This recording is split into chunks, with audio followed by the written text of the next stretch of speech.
Assalamualaikum ibu-ibu. Waalaikumsalam. Gimana nih kabarnya? Alhamdulillah baik. Alhamdulillah.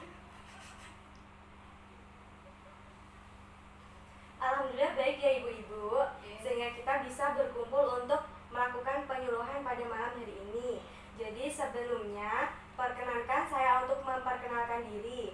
Jadi perkenalkan, nama saya Sunati Sendiani. Saya perwakilan dari mahasiswa Universitas Muhammadiyah Kudus. Di sini saya akan melakukan penyuluhan mengenai halusinasi. Nah, ibu-ibu tahu nggak sih halusinasi itu apa? Gangguan jiwa, Mbak. Oh iya, betul sekali. Jadi halusinasi itu termasuk dalam gangguan jiwa. Nah, sebelum saya memaparkan materi yang akan saya sampaikan, saya akan terlebih dahulu melakukan kontrak waktu ya ibu-ibu. Jadi saya nanti membutuhkan waktu sekitar 5 menit untuk menyampaikan materi dan ada sesi tanya jawab. Nanti apabila ada yang kurang jelas, ibu bisa tanyakan ya. Selanjutnya yaitu sesi penutup dan pembagian snack ya ibu-ibu. Nah, langsung saja.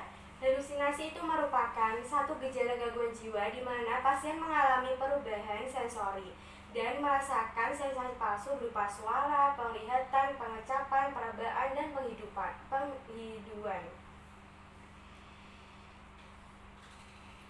Nah, jenis-jenis halusinasi itu ada banyak ya ibu-ibu. Yang pertama yaitu halusi pendengaran. Jadi ibu seperti mendengar suara-suara aneh padahal tidak ada yang berbicara. Nah, selanjutnya yaitu halusinasi penglihatan. Seperti ibu melihat seseorang padahal tidak ada sama sekali. Yang ketiga yaitu halusinasi penciuman. Seperti ibu merasa kayak mencium bau-bau amis atau mencium bau-bau makanan gitu ya ibu. Selanjutnya yaitu halusinasi pengecapan. Jadi kayak kita merasa kalau di mulut kita itu ada makanan. Selanjutnya yaitu halusinasi perabaan. Jadi merasa diraba, disentuh atau ditiup ya ibu. Selanjutnya yaitu halusinasi seksual.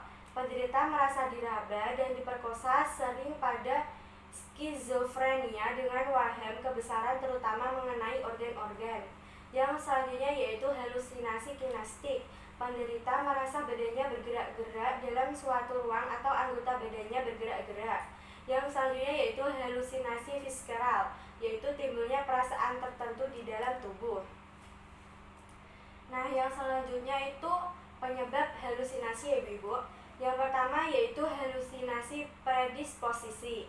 Yang pertama yaitu biologis. Jadi halusinasi tersebut terjadi karena gangguan pada organ-organ tubuh seperti otak, saraf gitu ya. Yang selanjutnya yaitu psikologis. Jadi itu tergantung dengan lingkungan ataupun keluarga yang bisa menyebabkan kita mengalami halusinasi.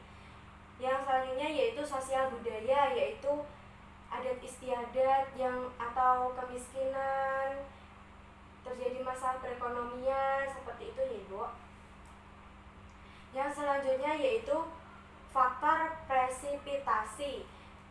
Yang biologis yaitu gangguan dalam komunikasi dan putaran balik otak. Yang kedua yaitu stres lingkungan. Ambang toleransi terhadap stres yang berinteraksi terhadap stresor lingkungan untuk menentukan terjadinya gangguan perilaku. Yang ketiga yaitu sumber coping. Sumber coping merupakan respon individu dalam menanggapi stresor atau stres ibu. Nah, selanjutnya itu tanda dan gejala halusinasi. Nah, saya ambil dari seorang ilmuwan yang bernama Budi Anakaliat. Yang pertama yaitu berbicara, senyum atau tertawa sendiri. Nah, ibu-ibu pernah nggak sih bicara sendiri, senyum-senyum sendiri? Sering ya? Iya. Yang kedua yaitu menarik diri atau menghindar dari orang lain.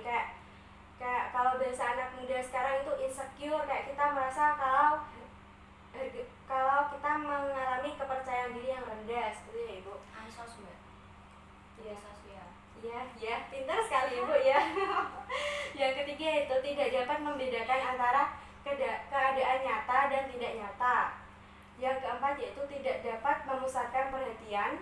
Yang kelima yaitu curiga kepada orang lain. Yang keenam yaitu ekspresi muka tegang dan mudah tersinggung. Selanjutnya yaitu cara mengontrol halusinasi. Jadi yang pertama yaitu kita kayak menepis kalau misal kita mengalami halusinasi itu kayak dilupakan gitu ya Ibu. Yang kedua yaitu bercakap-cakap dengan orang lain supaya kita tidak berimajinasi sendiri. Yang ketiga yaitu melakukan aktivitas yang terjadwal. Lebih bagus kalau aktivitas tersebut bermanfaat seperti kita melakukan penyuluhan pada malam hari ini ya Ibu.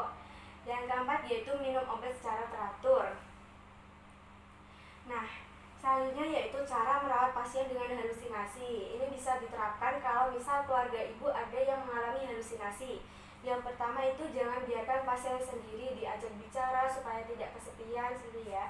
Yang kedua yaitu anjurkan pasien untuk terlibat dalam kegiatan rumah seperti menyapu, mengepel, masak. Yang ketiga yaitu bantu pasien untuk berlatih cara menghentikan halusinasi. Yang keempat, memantau dan memenuhi obat untuk pasien. Yang kelima yaitu jika pasien terlihat bicara sendiri atau tertawa sendiri maka segera disapa atau diajak bicara. Yang keenam yaitu kontrol keadaan klien. Yang ketujuh yaitu segera bawa ke rumah sakit jika halusinasi itu tetap berlanjut atau sudah lama diderita. Nah, saya sudah menyampaikan materi yang tentang halusinasi. Apakah ada yang mau ditanyakan? Belum ya? Nanti kalau ada yang mau ditanyakan bisa ditanyakan setelah acara ini selesai. Kalau begitu saya mohon pamit dulu apabila ada salah kata. Mohon dimaafkan, dan ini saya membagikan sebaran nanti dibaca-baca di rumah dan bisa disampaikan kepada keluarga ya untuk menghindari halusinasi. Nah, kalau begitu